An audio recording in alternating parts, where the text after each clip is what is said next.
Hello and welcome back to another episode in our series of 1,000 Evidences for the Church of Jesus Christ of Latter-day Saints.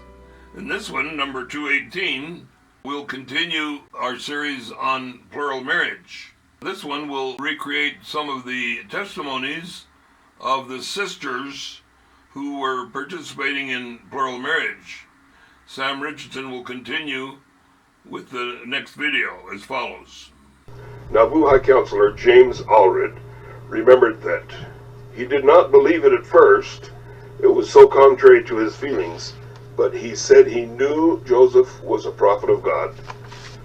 So he made a covenant that he would not eat, drink, or sleep until he knew for himself that he had got a testimony that it was true, that he had even heard the voice of God concerning it. One LDS caller tried to tell Sean that lust or power weren't the motives behind polygamy, but Sean brushed it off. Well, lust and power weren't the motives. In fact, Brigham Young, probably the one who had the most wives and children, went through untold grief before he finally realized that he had to accept it. Susan Young Gates, one of his daughters, reported that her father adopted the principle of plural marriage after great inner struggles and earnest prayer. His strict puritanical training ill-fitted him to accept such a doctrine. He foresaw the storm of abuse and opposition which such action would arouse, and it was as death to him. He told my mother once that he brooded and sorrowed for months, unreconciled in reason, yet converted in his spirit to its truth. And when he saw a funeral procession pass his door, he cried out in the bitterness of his soul, "Oh, that I could exchange places with the one who lies in that quiet coffin." We say this, we who ought to know, we who were born under its influence, and who owe our lives to the parents who lived and practiced this principle in righteousness. The majority of the relatively few who practiced this order of marriage did so with righteous motives. Of that I can bear witness. This woman went on to say they lived in a happy unity with great food that was very healthy. When the principles of polygamy was first taught, I thought it the most wicked thing I ever heard of. I became sick and wretched. As soon, however, as I became convinced that it originated as a revelation from God through Joseph, and knowing him to be a prophet, I wrestled with my Heavenly Father in fervent prayers to be guided aright at that all-important moment of my life. The answer came. Peace was given to my mind. I knew it was the will of God, and from that time to the present, I have sought to faithfully honor the patriarchal law. Of Joseph, my testimony is that he was one of the greatest prophets the Lord ever called, that he lived for the redemption of mankind and died a martyr for the truth. My mind was carried away from the earth, and I had a view of the order of the celestial kingdom.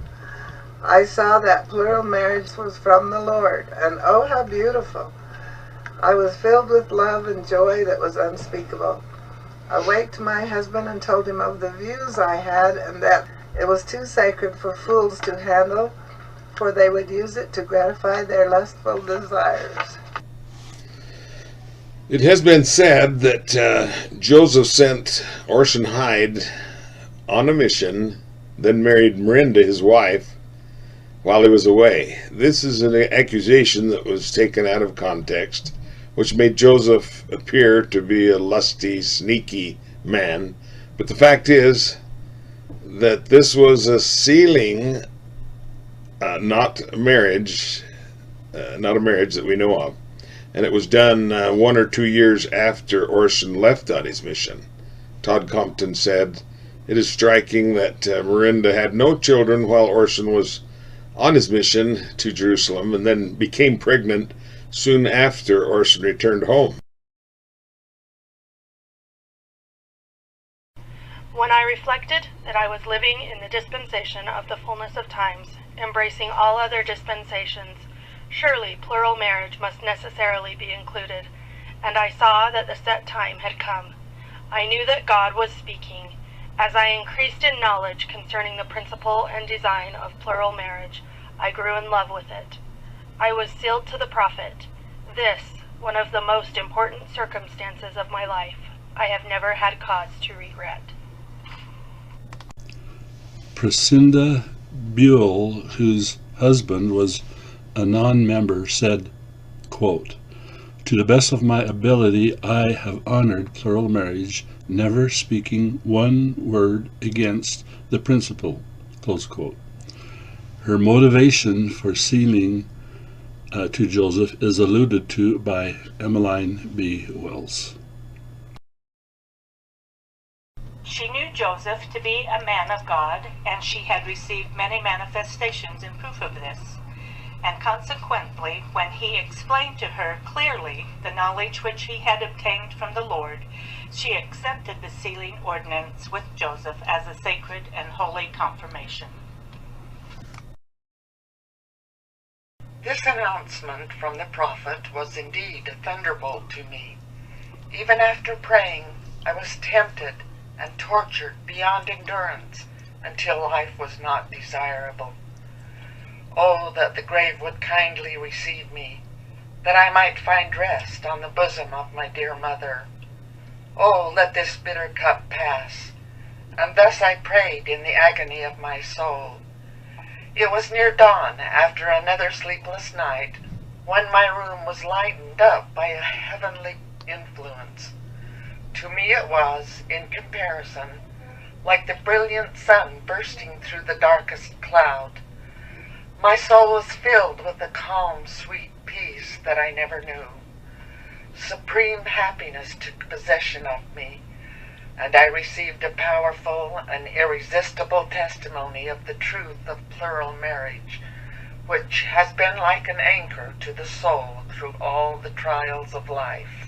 Helen Mar Kimball, Joseph's youngest wife, quote unquote, tells us of this process when she was faced with polygamy in her life. Helen was sealed at the request of her father. Repeat, sealed at the request of her father, and left these reminiscences.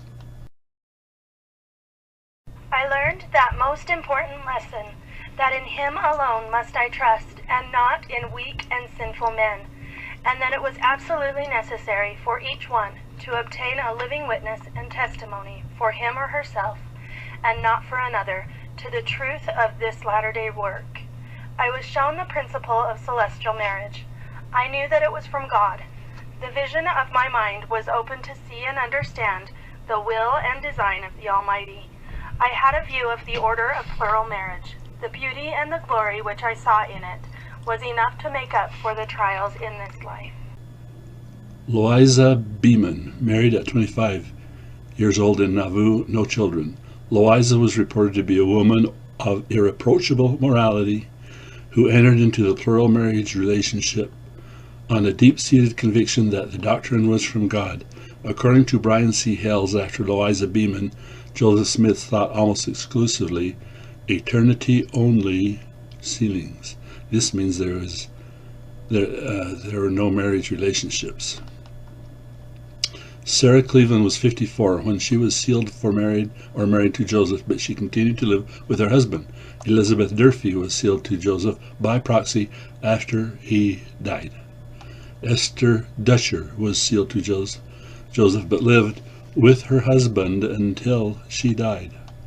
Desdemona Fuller was sealed July 1843. Desdemona reported a night vision in which an angel told her that the polygamy doctrine was true.